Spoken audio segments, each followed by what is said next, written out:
আজকে ডাব্লিউপি কনস্টেবলের ইন্টারভিউ একজন ক্যান্ডিডেট। তো আজকে কি হলো তোমার সাথে সেটা বলো। হ্যাঁ, প্রথমে আমি আজকে 7 তারিখ ফেব্রুয়ারির 26 সাল। তো এই আজকের আমি মালদা পুলিশ লাইনে ইন্টারভিউ দিলাম। তো সেখানে প্রথমে গেট খুলে ঢুকলাম ভিতরে। ঢোকার পর স্যারদেরকে অনুমতি নিলাম প্রবেশ করার। তারপর অনুমতি নিয়ে তারা আসতে বললেন এবং বুঝতে বললেন। আমি তাকে ধন্যবাদ বললাম। তারপর তারা জিজ্ঞেস করে যে আমার গ্র্যাজুয়েশন কত সালে এবং কি বিষয়ে। তো আমি বললাম জিওগ্রাফি। তো সেখান থেকে জিওগ্রাফি থেকে প্রশ্ন করলেন একজন আমাকে।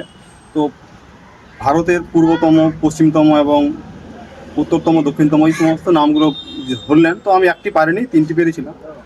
তারপর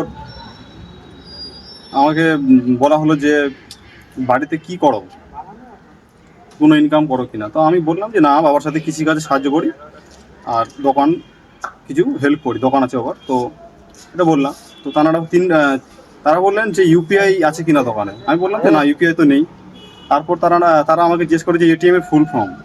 সেখানে আমি অটোমেটেড না বলে অটোমেটিক বলে দিয়েছিলাম, টেলার মেশিন। তো ওটা তারা ধরিয়ে দিলেন ভুলটা। আমি সরি বলে নিলাম। তারপর একটা প্রশ্ন করলেন যে প্যান কার্ডের ফুল ফর্ম কি। তো আমি বললাম যে পার্মানেন্ট অ্যাকাউন্ট নাম্বার, ঠিকই আছে। তারপর তারা জিজ্ঞেস করলেন যে আমার কোনো এনসিসি, কোনো খেলার সার্টিফিকেট আছে কিনা। তো আমি সেটা সরাসরি না করে দিলাম, আমার সেটা নেই। এবং এই কথাগুলো একটু লাউডলি বলেছিলাম এবং স্যাররা খুবই ফ্রেন্ডলি, ইকো না মানে ফ্রেন্ডলি আর কি ছেলেদের সাথে। তো সেখানে কোনো ছেলেদের কারো কোনো ভয়ের চিন্তাই নেই, ঘাবড়ানোর কিছু নেই। যাদের সামনে আছে তারা সুন্দরভাবে ধীরে সুস্থে ঠান্ডা মাথায় দাও, কোনো ব্যাপার না। ওকে, কংগ্রাচুলেশন।